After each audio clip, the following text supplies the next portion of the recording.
Welcome back to action from North versus South here in Bloemfontein, the BORC circuit, and it's time for the Parade of the Provinces. Guys, it's Xavier from the Inland Motocross Championship out here at North versus South with our team captain Adriano Catalano.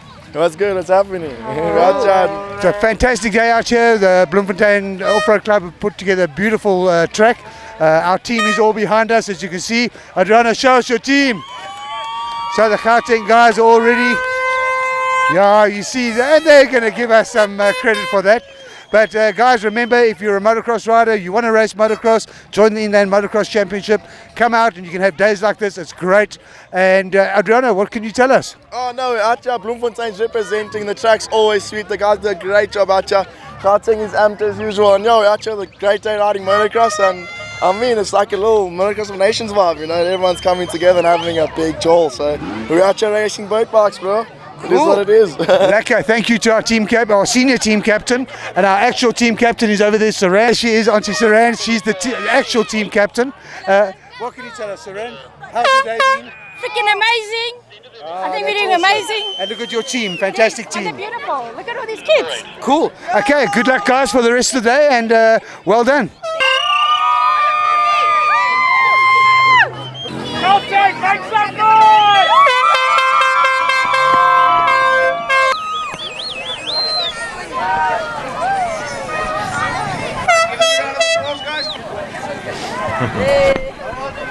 Yeah, we're out here at the North versus South still. Our Western Province team here, old Johan Spies and Adam Roger. Guys, how are you enjoying your weekend so far? It's the best race meeting of the year. We love it coming out here, and it's epic. It's absolutely epic. Thanks. Cool.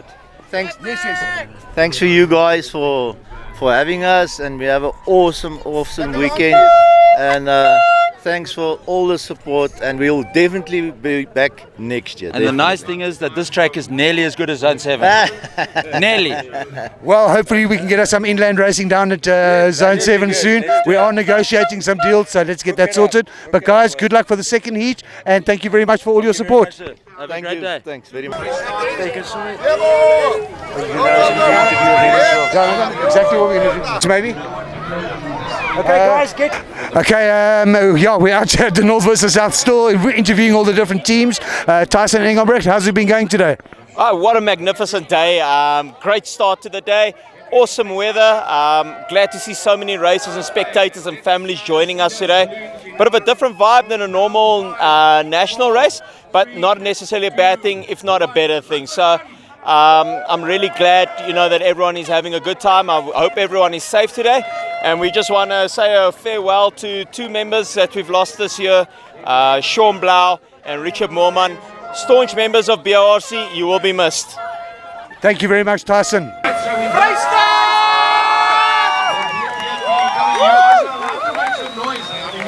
Okay, we're back at the North versus South interviewing different teams. Here we have Benny Brits from Northwest. Benny, how's the day been going? Well, fine, thanks. Give me something. Everything's perfect. It's nice racing, good racing, hard racing, rough track, wet track, deep track. It was awesome. Cool. And we'd like to thank our sponsors, Dragon Energy, and all the Northwest sponsors.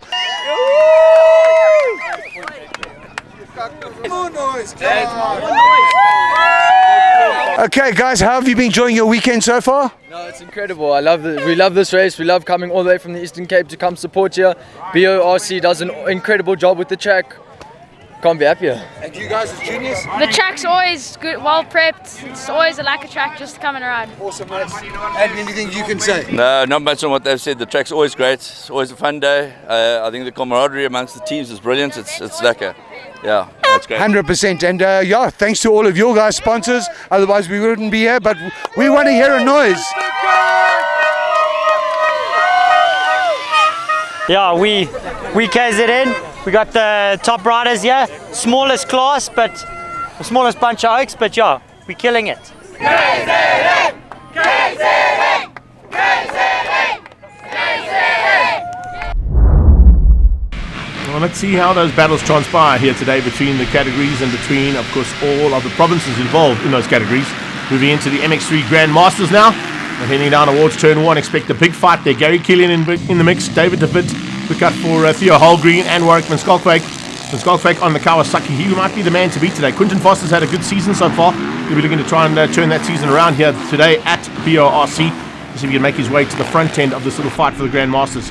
Combination of the Grandmasters vets and MX3s are usually one class, but because of the size of the field, they've split the classes slightly here today to give these guys a chance to run on their own.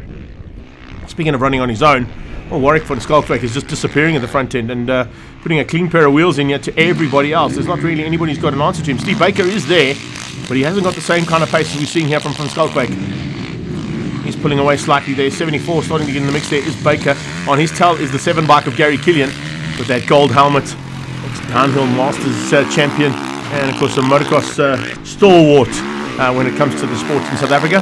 And his brother, of course, we were around in a while, and Ox, of course, no longer with us. He's, of course, in Dubai now doing photography for all of the big events there. It's definitely great to have Gary Killian in the mix here with the front end of this field. But second place, Steve Baker, hasn't got an answer just yet to the man out front, and I think he's going to be hard pressed to try and catch the back end of that number 17 of Warwick Van Schalkwyk. Battles just behind that as well, watching for them coming through there. The 27 bike of Theo Holgreen, good number on that man, and he's got Daryl Lehman in the mix. Anton Besaidno just behind that, and then 122 Ian Anderson not too far off the back end of them too. But looks like it's plain sailing here for the number 17. He really hasn't been troubled at all, using the advantage here to get away. A little bit of a mistake there, but I think that might just be the fatigue coming in. And remember, with this track, the ruts have started to form here big time, so there's slightly different lines to what they were earlier on in the qualifying and practice sessions when these guys were out on track this morning. Closer fight here for the front end, but it doesn't look like there's anyone who's got an answer. And yes, the flag comes out, and a double victory there to Warwick Van Schalkwyk, taking the win over the number 74 of Steve Baker. Baker's followed home there by the number 7 bike of Gary Killian, but let's have a look at the overall results. It stays the same. Van Schalkwyk, Baker and Killian scoring separate points and tied points there for second. Foster in fourth, and then it was Adam Roger, Theo Holgreen and Adrian Maguire making up the top 7. Another massive field here for MX Support. The guys just coming off the circuit from the previous heat, but as I said, a huge field of riders going down into turn 1. This could be a little bit tricky for everybody. Heading to turn 1, MX Support in the house, and everybody seems to have got through there relatively unscathed. Well, a good start there coming out of 64. I think that was Shane Steenkamp, who may have even got the whole shot as they went through there. So a nice bit of manoeuvring there from Steenkamp, and this whole field seems to have got through, and everybody seems to have stayed upright for now. But you can see when you've got 10 bikes in there at the same time, things could change up dramatically. Good start there from Steenkamp. You've got Darren Prince who's starting to close things down on him. And look out for Stephen Maischitz coming through there as well. He'll be a man to keep an eye out on. Got in the background as well, we've got Johan van Rooyen and Hayden Yulton coming through. Out front it is Steenkamp who leads things out. 718 on his tail, pushing hard. And there's a bit of a battle on. Oh, rider down as well. A couple of riders down. That was a huge one. And bikes stuck together, being assisted there by the marshals and a couple other needing to rip those bikes apart. Zondre Killian going down, making a small mistake through the turn. And the 21 bike just avoiding the down rider, very lucky to avoid that one. But Killian took a while to get back up, but once he was back up, he was just adjusting levers. Steenkamp, in the meantime, was making hay while the sun shines and getting away from this pack. So he's going to be a tough man to beat here, Shane Steenkamp. Particularly if he's in this kind of form. He's come through and, of course, normally rides in the MX1 class, so stepping into MX Support for this event, give himself an opportunity to ride amongst his peers. He just uses the MX1 category for some additional bit of training. 718 starting to come through the field there. He's starting to close him down, so we have got a bit of a fight on there between first and second place. And going down.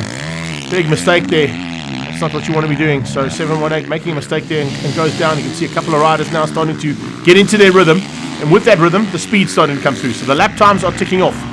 Ryan Lemmer, with a massive one over the finish line jump, and Lemmer goes out the front door. The bike stops on the finish line. There's a rider in the middle of the track though.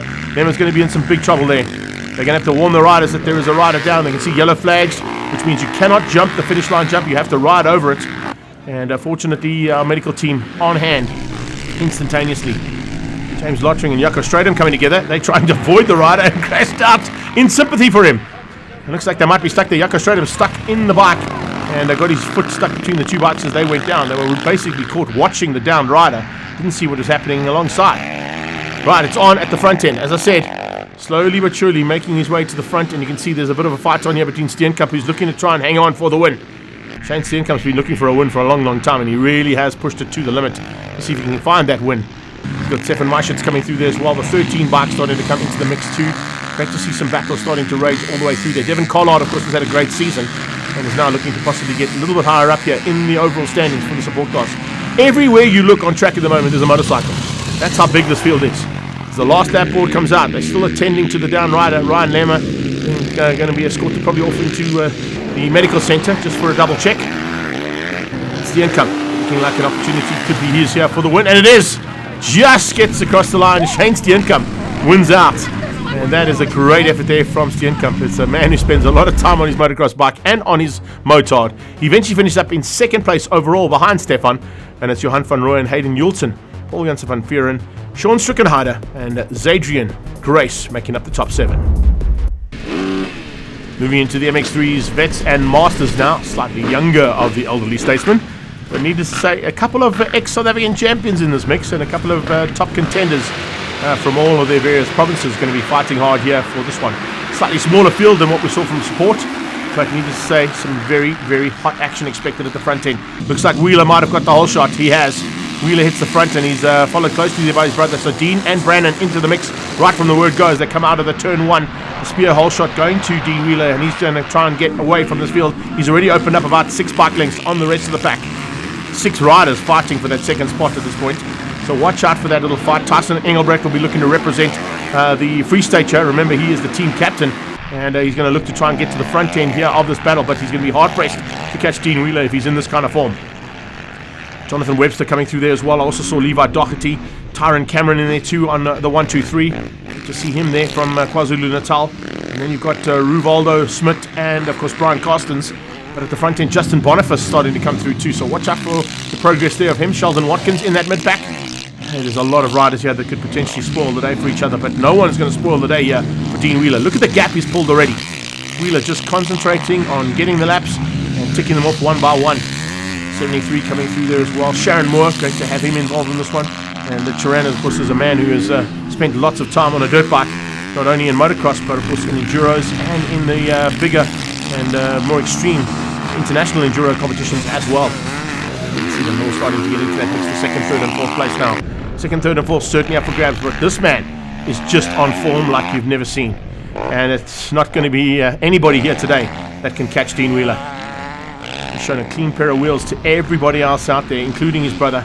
And Brandon at the moment is sitting in second place. So it's Wheeler 1 and 2. That means it's Gauteng 1 and 2. That's valuable championship points going back into the hands there of the Gauteng team. Looking good here with Tyson Engelbrecht trying to represent, of course, for the big challenge from the Free State. And he's had a great run. I think there's a possibility that Engelbrecht could be finishing up there within that top 3. In fact, I think he's got through. He has. He's got up in second place, and he's got ahead now of Brandon Wheeler. So Tyson Engelbrecht up in a second. That means Free State are represented in that top 3. Good run here from him. You can see that he did a great bit of maneuvering at the front end to get there, and he's now trying to close things down to see if he can bridge that gap to the leader. I don't think he's going to have enough time, though, to catch Dean Wheeler. Fights on, and there they go. Down into the back markers now as well, coming in amongst those back markers. Just finding his way through there on Sheldon Watkins. Watkins just getting overtaken by Tyson Engelbrecht. We're now starting to feel the effects now of the full day's racing here, and of course with this full day's racing and the way the track is starting to rut up, it's getting a lot more rougher out there. We heard from the riders that's what they like, and it's exactly what you want on a motocross track. You don't want plain sailing, you want to be pushed to your limit, you want to make those bikes work, you want to make the suspension work, and you want to get to the front end for victories, and that's exactly what Wheeler's done. A really tough man to beat. But Tyson Engelbrecht is a very good man here on this circuit, particularly his home track. He'll be looking for a chance possibly to return the favour later on. 17 in the mix there as well. Great to see stepping up from the support category, coming into the MX vets and masters as well. So dual duties there for our support rider. Got the victory. Great to see that too. And I can tell you something, he's not going to be too far off the back end of that top 10 either. We're into the closing stages here of this one. The flag is out, but it is Dean Wheeler who's going to take double victory, which secures him the overall ahead of Tyson Engelbrecht. Brandon Wheeler comes through there for an overall third. The top 3 there, each getting first, second, and third in both heats. Charan Moore in fourth, beats out Webster, Doherty, and Kevin Moran. In the Masters though, Ryan Hunt was the man to beat. He was on 777. He beat out Justin Cope and Mark Ainsley. Sean Lloydie came through there for the 4 spot, ahead of Ty Taylor and Donovan Lecoq. Join us off the break for more action from North versus South.